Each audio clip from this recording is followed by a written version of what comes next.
Andrew Wagoner against Ian Bosley. We're cutting into something here. I don't know if this is good or bad for either player. We're going to zoom in. I see some robots out there, quite a few.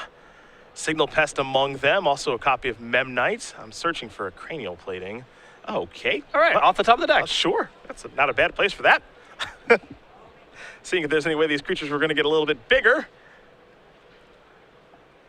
Bosley looks like he's resolved to collect company, but you can see his board is pretty anemic right now with the Kitchen Finks, 2 Birds of Paradise, and a Noble Hierarch. So Wagner's draw step was a real gooder because it looks like there was a cranial plating in the graveyard too. Blinkmoth Nexus looks like it's going to go active. Everybody's going to come into the red zone. Not going to equip the cranial plating right now. Yeah, Ian can just block, so. And there will be, it looks like 2 Signal Pest out there. This is a pimped out Affinity deck. This is a lot of promo foils. Yeah, it's really testing us. At the end of the day, it looks like a pretty healthy attack here, and Ian Bosley's certainly in some trouble.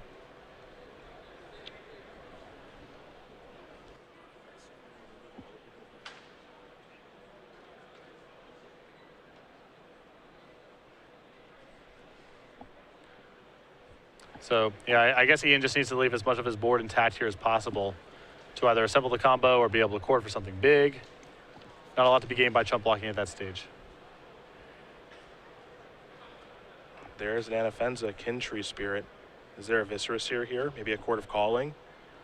Here's 2 mana. It's a copy of Scavenging Ooze. These are all normal cards. Yeah. You know, Ian needs one of his cheats right now, it feels like. There's a Bolster on the Birds of Paradise. So that counts for a little something. But I agree, Ian definitely needs one of his cheat cards here. There's a Goblet Shrine that'll end the battlefield tapped and pass the turn back over to Wagner. For those of you wondering how the Goryo's Vengeance versus Ad Nauseam matchup goes, that one is over, folks. Darian Elderfield in what I feel is a pretty big upset. Even though this Goryo's Vengeance deck can just sort of fail, he wins the match over Zach Jesse 2-0. He moves on to either play against Burn or Elves, and you have to imagine that Darian might be the favorite in this tournament now. I'm happy taking either side of that matchup. The Burn matchup's a little scary because of Eidolon, and you have to have your turn 4 draw. But if I'm an Ad Nauseam player, I'm happy with either of those matchups. Yeah, I would not be upset. I mean, Burn, you do have Angels, Grace, and Phyrexian Unlife in your deck, so I think you can definitely win. Blinkmoth Nexus is going to go active. Turn all those robots sideways.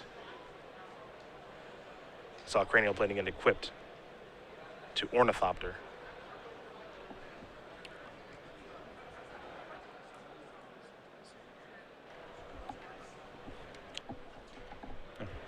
Too much flying damage between the Signal Pest, the Vault Scourge, the Battle Cry triggers, Ornithopter, and Blinkmoth Nexus, and that is exactly why Andrew Wagner is going to win this match here over Ian Bosley. Affinity taking care of Obzon Company, and we felt that this was a matchup that Andrew would be able to win. I think so too. Now, Ian does have some really awesome cards in his deck for the matchup. Not only that, but sometimes he's just going to get the kill pretty early on. That said, there's